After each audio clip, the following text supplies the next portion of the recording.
Tayo ay nasa ika-33 linggo sa karaniwang panahon. Simulan natin ang ating pagdiriwang sa ngalan ng Ama, ng Anak, at ng Espiritu Santo. Amen. Mga kapatid, tinipon tayo bilang kaanib ng angkan ng Diyos. Kaya dumulog tayo sa mawaing Panginoong nagpapatawad ng lubos. Sinugong tagapagpagaling sa mga nagsisisi. Panginoon, kaawaan mo kami. Panginoon, kaawaan mo kami. Dumating na tagapag-anyayang mga makasalanay magsisi. Kristo, kaawaan mo kami. Kristo, kaawaan mo kami. Nakaluklok ka sa kanan ng Diyos, Ama, para ipamagitan kami. Panginoon, kaawaan mo kami. Panginoon, kaawaan mo kami. Kawaan tayo ng makapangyarihang Diyos. Patawarin tayo sa ating mga kasalanan at patnubayan tayo sa buhay na walang hanggan. Amen.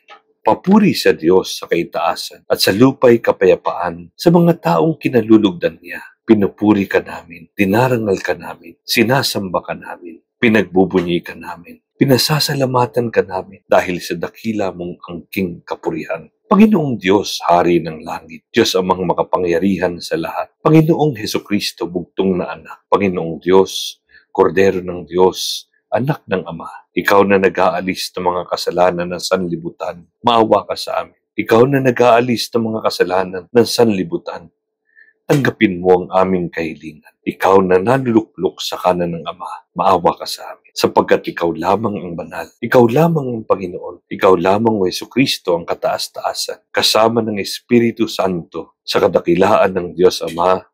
Amen. Oremus! Ama naming makapangyarihan, ipagkaloob mong lagi naming ikaligayang ikaw ay paglingkuran, sapagkat walang maliw at walang kahulilip ang kasiyahan kapag sumasamba kami sa iyong kapangyarihang nagpapairal sa tanang sanlibutan sa pamamagitan ng Jesucristo kasama ng Espiritu Santo magpasawalang hanggan. Amen. Unang pagbasa mula sa aklat ni Propeta Daniel. Sa pagkakataong yaon, darating si Miguel, ang makapangyarihang bantay ng bansang Israel, at magkakaroon ng matinding kahirapang hindi pa nangyayari kailanman. Ngunit maliligtas sa mga kababayan mong ang pangalan ay nakasulat sa aklat ng Diyos.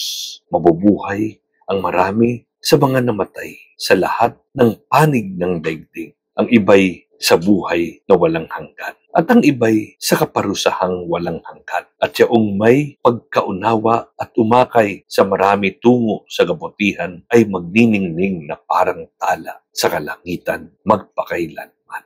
Ang salita ng Diyos. Salamat sa Diyos. Salmong tugunan. Diyos ko, ang aking dalangi, ako'y iyong tangkilikin. Ikaw lamang, Panginoon, ang lahat sa aking buhay. Ako'y iyong tinutugon sa lahat kung kailangan. Ang biyayang kaloob mo ay kahangahangang tunay. Nababatid ko na ika'y kasama ko oras-oras. Sa piling mo, kailan may hindi ako matitinag. Diyos ko, ang aking dalangi, ako'y iyong tangkilikin.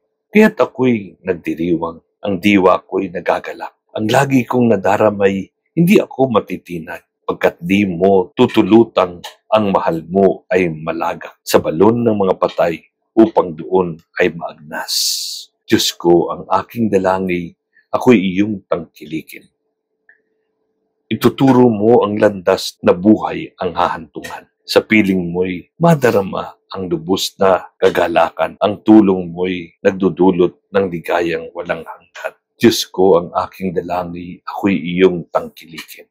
Kalawang pagbasa mula sa sulat sa mga Hebreyo. Bawat saserdote ay nakatayong naglilingkod araw-araw at naghahandog at iyon ding mga haing. Subalit hindi makapapawi ng kasalanan ang mga haing iyon. Ngunit si Kristo ay minsan lamang naghandog dahil sa mga kasalanan. At iyo'y sapat na.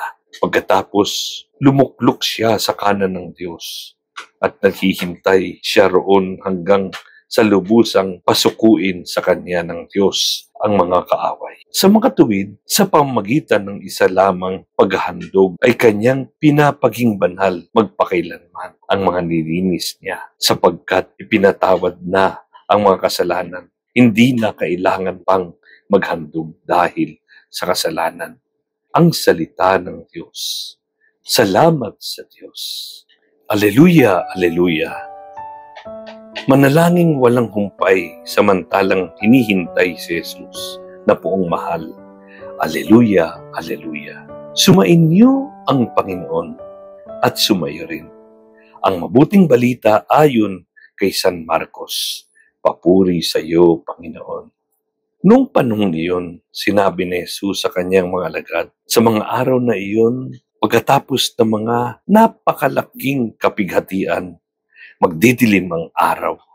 Hindi magliliwanag ang buwan. Malalaglag mula sa langit ang mga bituin at mayayanig ang mga kapangyarihan sa kalawakan. At makikita ang anak ng tao nasa alapaap. Dumarating na may dakilang kapangyarihan at malaking karangalan. Susuguin niya ang kanyang mga anghel sa 4 na panig ng daigdig at titipunin niya ang mga hinirang ng Diyos mula sa lahat ng dako. Unawain ninyo ang aral mula sa puno ng igos.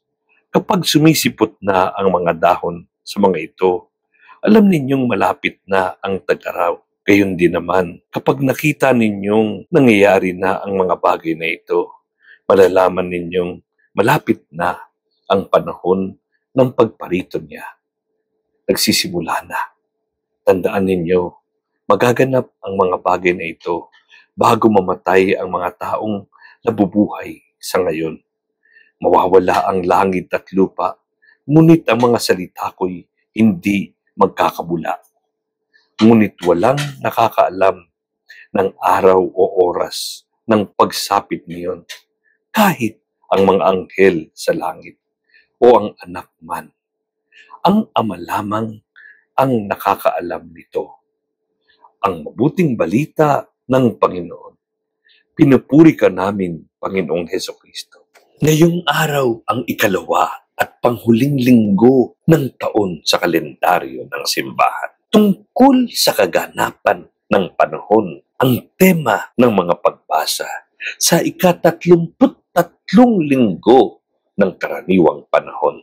Nakatatakot ang mga pahayag ng Panginoon sa Ebanghelyo tungkol sa paggunaw ng mundo. Saad ng Panginoon sa mga araw na iyon, pagkatapos ng mga napakalaking kapighatian, magdidilim ang araw, hindi na magliliwanag ang buwan.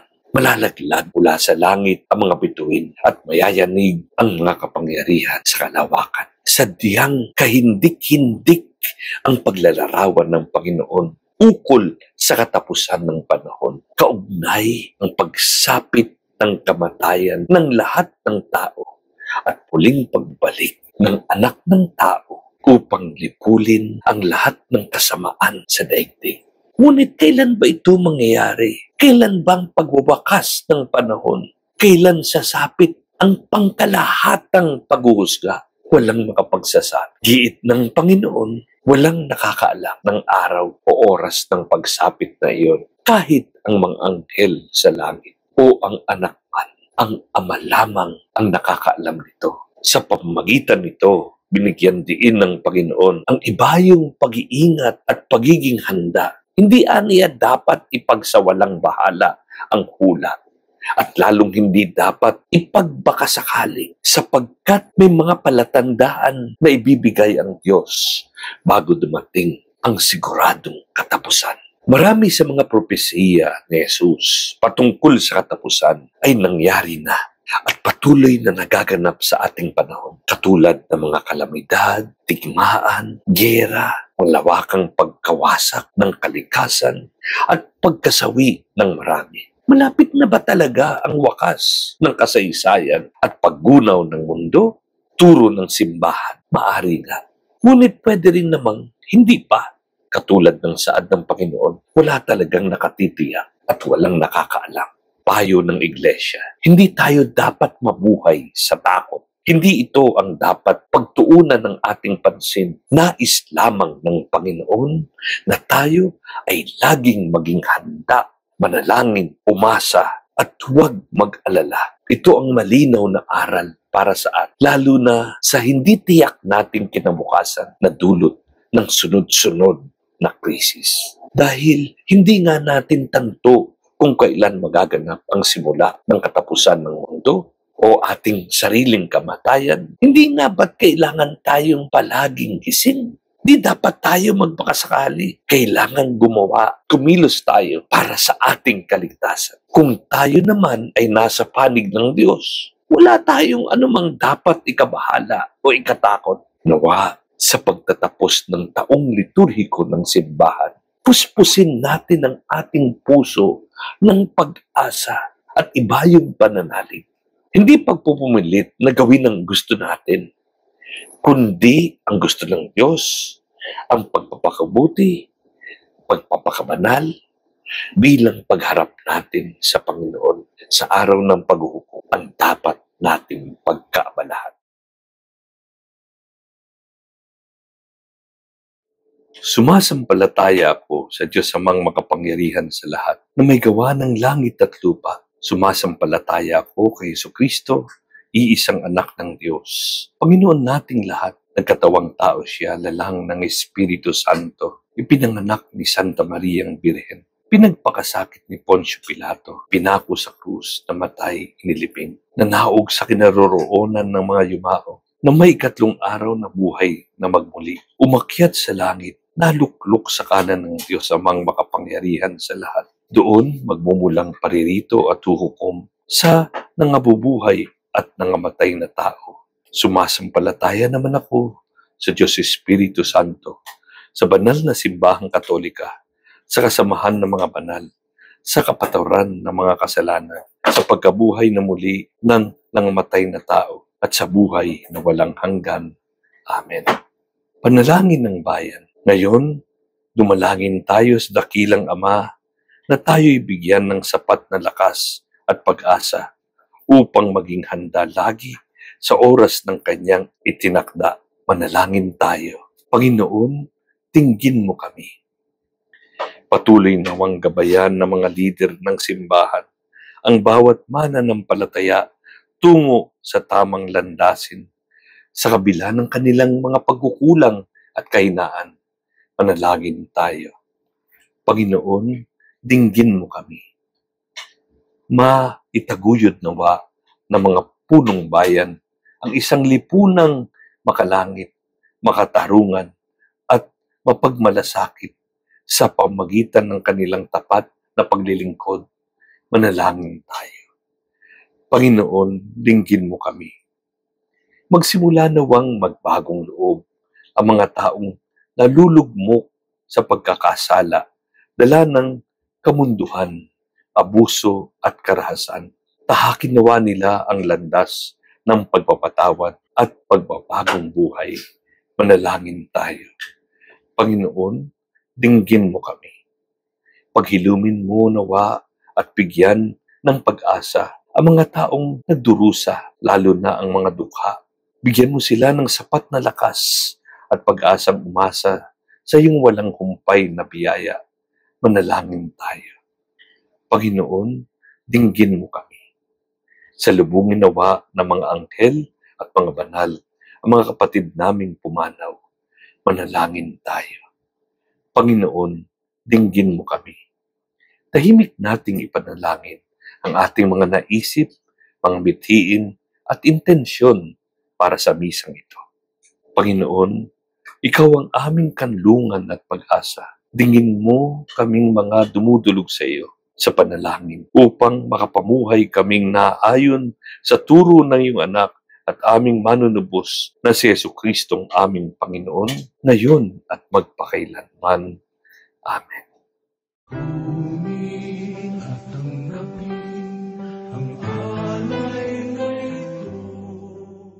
Panalangin kayo upang ang ating alay ay maging kalugod-lugod sa Diyos Amang makapangyarihan. Tanggapin nawa ng Panginoon ang paghahain sa iyong mga kamay, sa kapurihan niya at karangalan, sa ating kapakinabangan, at sa buong sambayan ng banal. Ama naming lumikha, ipagkaloob mo ang iyong pasintahing pagtingin sa aming mga alay upang ang kagandahang loob mo ay aming makamtan at ang bunga ng walang hanggang pag-iral ay aming mapakinabangan sa pamamagitan ni Jesucristo kasama ng Espiritu Santo magpasawalang hanggan. Amen. Sumainyo ang Panginoon at sumayo rin. Itaas sa Diyos ang inyong puso at diwa. Itinaas na namin sa Panginoon. Pasalamatan natin ang Panginoong ating Diyos. Marapat na siya ay pasalamatan. Ama naming makapangyarihan, tunay ngang marapat na ikaw ay aming pasalamatan sa pamamagitan ni Jesucristo na aming Panginoon.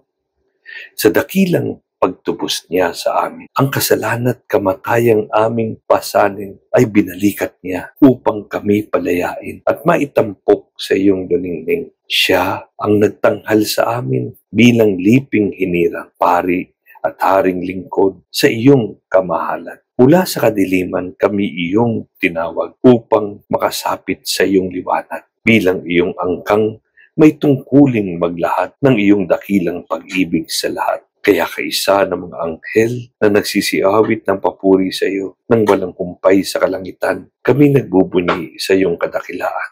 Santo, Santo, Santo Panginoong Diyos na mga hukbo, napupuno ang langit at lupa ng kadakilaan mo. Hosana sa kaitaasan. Pinagpala na paririto sa ngalan ng Panginoon. Hosana sa kaitaasan. Vere Sanctus es Domine, fons omnis sanctitatis.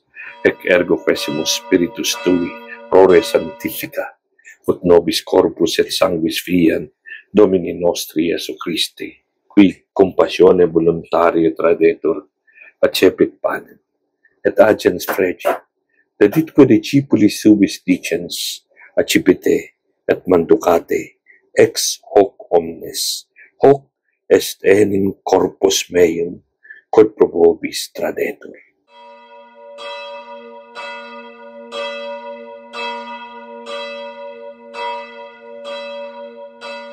Simili modo postquam cenatum est, accipiens et calicem, iterum tibi gratias agens fregit, deditque discipulis subis dicens, accipite et bibite ex eo omnes, hic est enim calix sanguinis mei, nobit eterni testamenti qui, pro vobis et pro multis effundetur in remissionem peccatorum, hoc facite in meam coemorationem.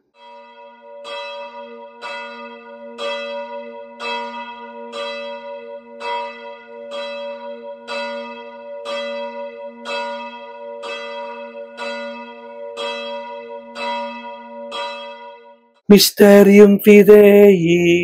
Sa krus mo at pagkabuhay, kami natubos mong tunay. Pong Jesus naming mahal, iligtas mo kaming tanan, ngayon at magpakailanman. Ama, ginagawa namin ang pag-alaala sa pagkamatay at muling pagkabuhay ng iyong anak. Kaya tinialay namin sa iyo ang tinapay na nagbibigay buhay at ang kalis na nagkakaloob ng kaligtasan. Sinasamo namin kami magsasalo-salo sa katawan ng dugo ni Kristo ay mabuklod sa pamagitan ng Espiritu Santo. Ama, lingapin mo yung simbahang laganap sa buong daigdig. Puspusin mo kami ng pag-ibig kaysa ng aming Santo Papa Francisco, ng aming obispo at ng tanang kaparian. Alalahanin mo ang mga kapatid naming nahimlay na may pag-asang muling mabubuhay. Kawan mo sila at patuloyin sa iyong kaliwanagan. Kawan mo't pangdapatin kaming lahat na makasalo sa buhay na walang hanggan.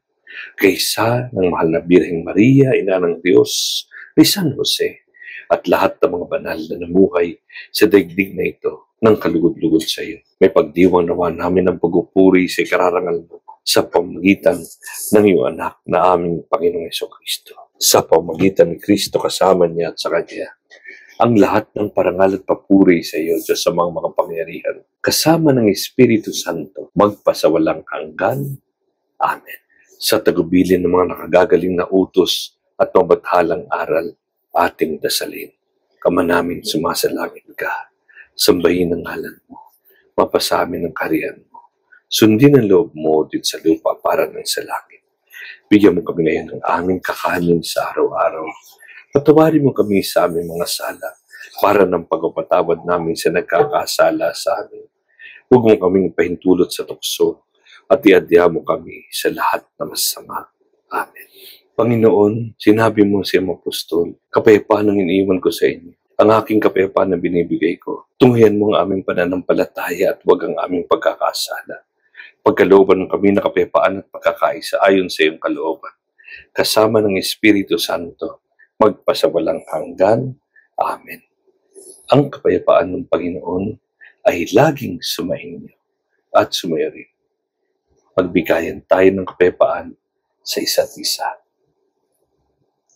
Kordero ng Diyos na nag-aalis ng makasalanan at sanlibutan, maawa ka sa amin. Kordero ng Diyos na nag-aalis ng makasalanan at sanlibutan, maawa ka sa amin. Kordero ng Diyos na nag-aalis ng makasalanan at sanlibutan, pagkaloob mo sa amin ang kapayapaan. Ito ang Kordero ng Diyos. Ito ang nag-aalis ng kasalanan ng sanlibutan. Mapapalad ang mga inaanyayahan sa piging ng Kordero. Panginoon, hindi ako dapat magpatuloy sa iyo. Ngunit sa isang salita mo lamang ay gagaling na ako. Mapangalagaan nawa tayo ng katawan at dugo ni Kristo hanggang sa buhay na walang hanggan. Amen.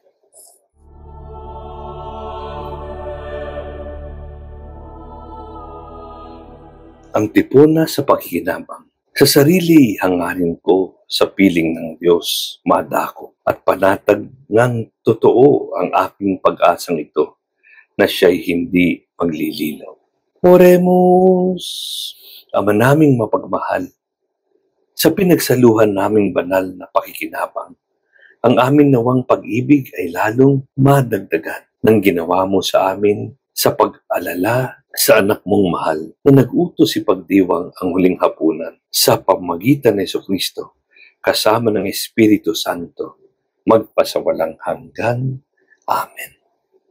Sumainyo ang Panginoon at sumirin.